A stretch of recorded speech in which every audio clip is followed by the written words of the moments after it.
more compare what results in Kura or Hai to the Wayek one on the computer. Now I wash. I think say is so transparent. Oh, she numbers pa ni guha. That also. And yet obia ni be go through. Okay. Ye member of parliament bi am pese me bonidi. Okay. Ne ba. Sabe sana ne papa ye panyini nu nti o. Medical checkup no I don't think say omo ye ni ye wo no ne de no. Nanka okoye officers course. Oko training no wonnim condition bi a ewo nu mu a MPA ye enei omo de omo be go through so omo de omo go through na ne be pie no taking serious Force omu benya makwanya na omo abesom oman Ghana esam se eba so ewo Techiman bunu East ntino na eba so ewo Techiman South constituency ene yetie yeye ahobrase ewura a ono ene ye the mayor edema ye Techiman municipal eye honorable Kwaku aje mensa me no akasa honorable so dinani abedi dwumade na chi a wabehwe ne mma na ene yenya no ma yemisa no se dwumade no obaaye no sen ene dwumade no ekọ na honorable sen ene wuhu no wadawroma. Yo menu ya medase nedi ka menchi atifo ne ahwefo nyina se ohwe parki so na ahwese ne ye mabunu pa mani mima omo aye poise se omo be dwene ne yememe frɛ ne atabankoko mima bebo aboso me pema kire sojafo a na adika pa menyanka obia ani wo ha na ohwibi biribia da na kwan mu kama fe hweye mabuni bed dressing be nyina military fu ya mo white t-shirt bi ahye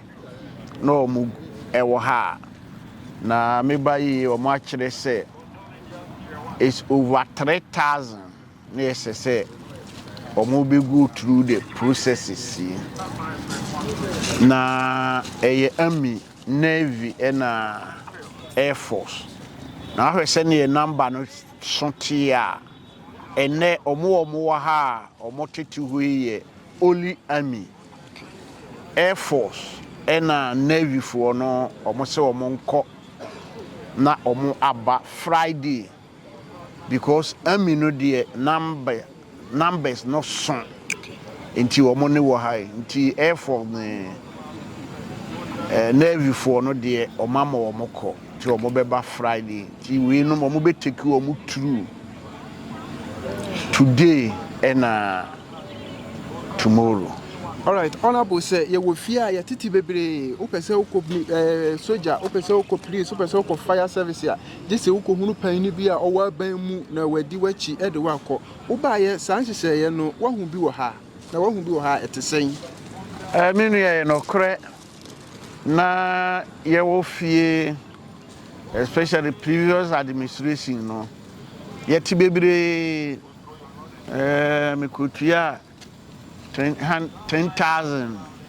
be 15,000 there been 7,000 so ban fire be fire in sembebri but so far so good me buy obia system no o ma computerize no kama obia go through processes no more from one point to the other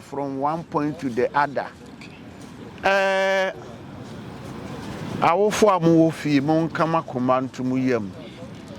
se obi kotue sikade ama obi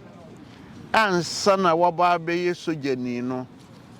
nye president mama amamu bireiso reset agenda no kire se we no se o meritia se you processes we ya go through no need the kind uko school wo certificate sene esitie a transparent wa wo ba begina ha na bede wo system no bede go through a be analysis no de kyerɛ sasavio JSS resource no ye hwehwɛ ni SS resource wa ye hwehwɛ ni even SS no omo kyerɛ sɛ maths and English no savio se wunya D7 ami ye befa okay but Air Force and Navy D7 unqualified. Okay. We nyina no omo ya analysis no kyerɛ wo. Okay. Ma ɔte wo ho ase. Bia Maths and English eye key, JSS eye key, SS eye key. Okay. Nti say one go through na omo ka kyerɛ say o Maths o English na ya ka no so say unya Maths unya English so nya other 4 passes bi ede kan ho ti we nyina no na say amfa na amfa omo system wo ha ya me ye de go through no what the results about there but system no link up with WAEC okay system nti say omo doubt one an say omo compare what results ni kura wo ha yi to the WAEC one okay. On the computer now wa hwe I think say is so transparent you need doubt to be but it's quite unfortunate say so she numbers pa ni egu ha also enye obia ni be go through okay ena o firi we no yesare wo other body selection ye be kwa akohwe wo body no eno no soja fo no a omo ba ye bi amfiri kuruma dabi omo ya hoho no omo aba yenima jemi saba I don't think say yenima jemi saba ni yenim coordinating director ba yenim minister regional minister ba okay ne omo hwe ni say ye fawa ubetima koye adwuma de oman Ghana say ye ba asra dom adwuma ubetima ye na wa ye ni ye okay sabio ye be firi ho so omo be sara ko medical checkup okay honey here me pa ye because emra na me wo parliament 2015 2016 there about ye member of parliament bi am pese me bonidin ne ba sabe sana ne papa ye panyini nu nti o medical checkup no I don't think say omo ye ni ye wo no ne de no nanka okoye officers course oko training no a ye ni training no o collapse na one survival wuye nanu ye bia serasi ti me sre awofo no nyina ma bia fa nhye ni team say kia ne ke me baidie ososo okoso ya because oba no wonim condition bi a ewo no mu a empie ye enei omo be go through so omo go through na ne be pie no taking serious na yen seeking medical attention emfa man okay because say enyam pie ye die problem bi no okay na those conditions no binum wo ho a ensese training a yede ye sojafo yi yede no go through anhwe ya obehwere wo de hye pa babunu pa wo gina na so wo fi se soja he obetima ko alright honorable yemfa we ntwa to okora afi emabunu na ye wo anisodi hunu se bire bia ye ni ache ye pese ye ba na ye bewura asra dom adwuma mu no ede an anamon na ewo se yetu efa enwuma suam na afi sa medical conditions ya wo kan na yemfa we ntwa to ewo ho me kamfo ama ye mmofra no pa se omuko school a omontena omotoso na omunsia de ye especially maths ni English e key savio na me boys bi edim komo o say o say enko tutu nko nipa keka o say ono uhia maths ono so uhia English nim ni ye nim okay na oko advanced countries na especially America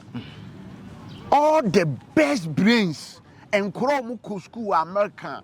o ma ben pa se ka se o ma ben no o mo de o mo community okay because any technology ye use mobile phone computer na se phone nyina no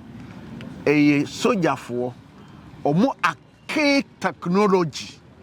o mo use o mo na twam be say 50 years ono ne ye use ye ni agi sojafo na soja ye nka se kotutu foku obi ni ma ye kase soja dabi na mu o ko kakriti se o tenkan na obetuma soma bomb ama bomb he akwa akoto tamale fie bi na abubu no eno ni modern military no sa na etie American for beti America betuma soma bomb ama ba biduru Techiman ha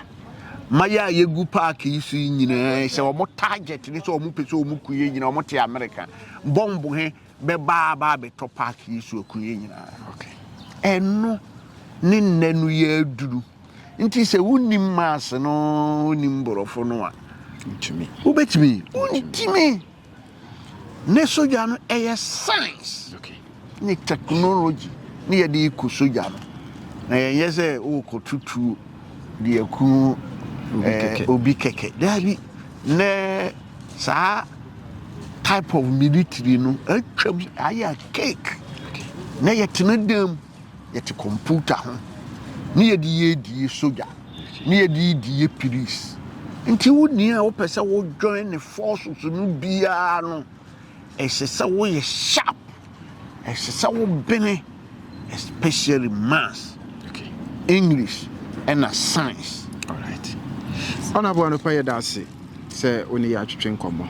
e wo Techiman Urban Park. Be de pamu ye besen aba na nkomo foforo bia ho a ye ne wabedi. No so me da masenya me nhira ye nyina. Honorable Joseph Mensa ono nso no ye ne no ebetoa so na ya twetwe nkomo ye ba ha anopa besi sabre adwumadie ekwasu nyina ye hu se honorable ede na num nyam eta achi ba bia wo se onante ko na onante ko dwumadie ne ekame akoye se ono kura na edi dwumadie no ene ntima ye ni kan enana se na ye misan se ede nkura ene motivate na dwumadie ti se nanka owo dwumadie fufuro di nanso wase ni bire nyina abedi achire honorable ma yemfa no enhya ase wada worma yo me dase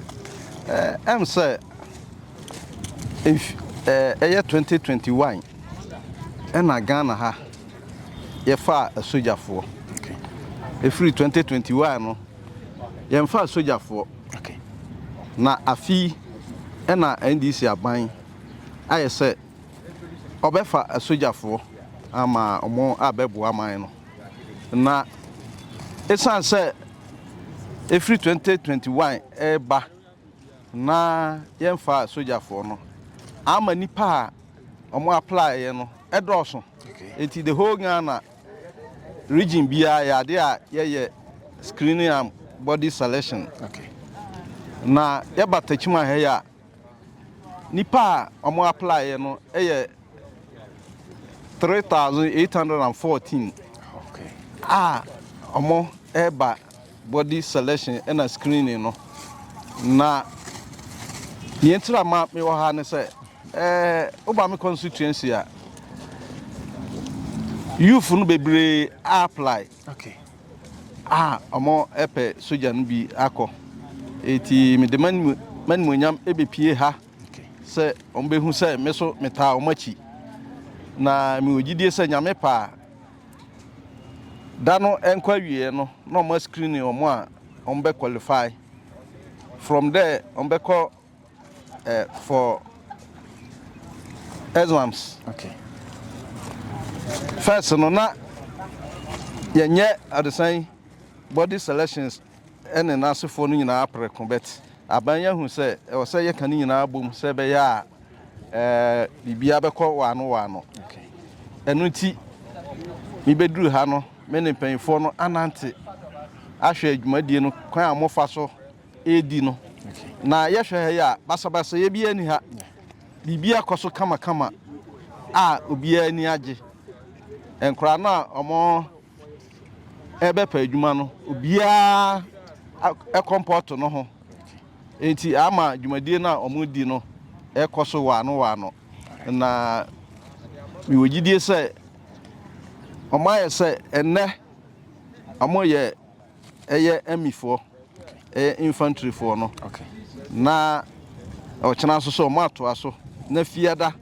omaye navy and air force for na de dwumadie no akwa wie mi wogidie se fiada nuru no na omatimi aye bibia awie ama ne a qualify no wa qualify na akọ the next stage.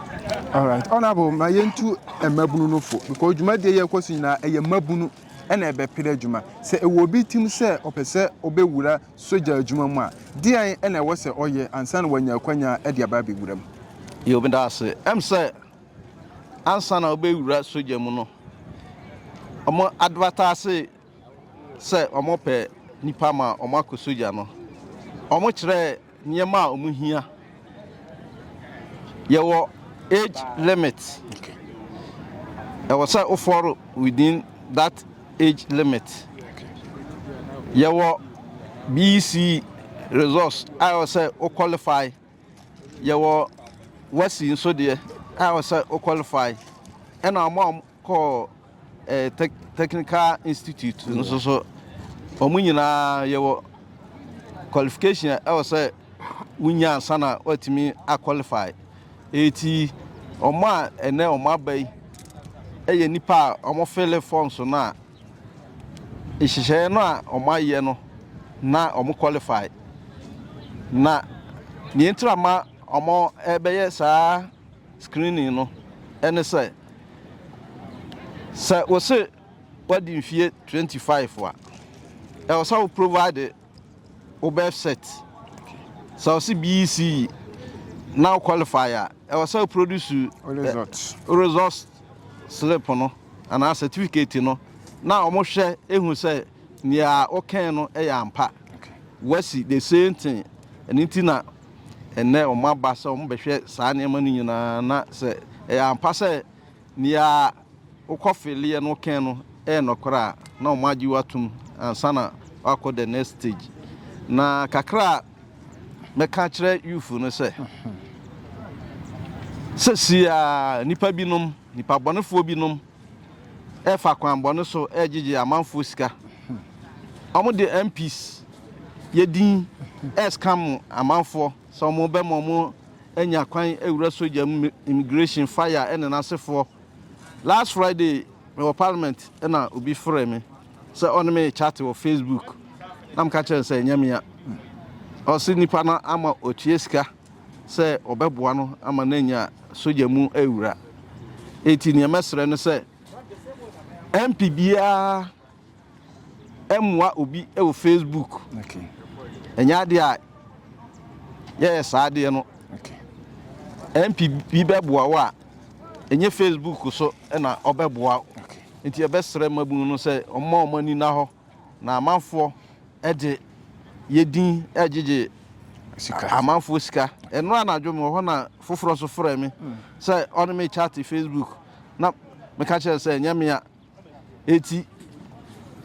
ono etimi frɛ me ntam no nti ama omontimi anyi ni sika enti ne yebesere no say obia manani na ho na amanfo de yedin ejiji sika.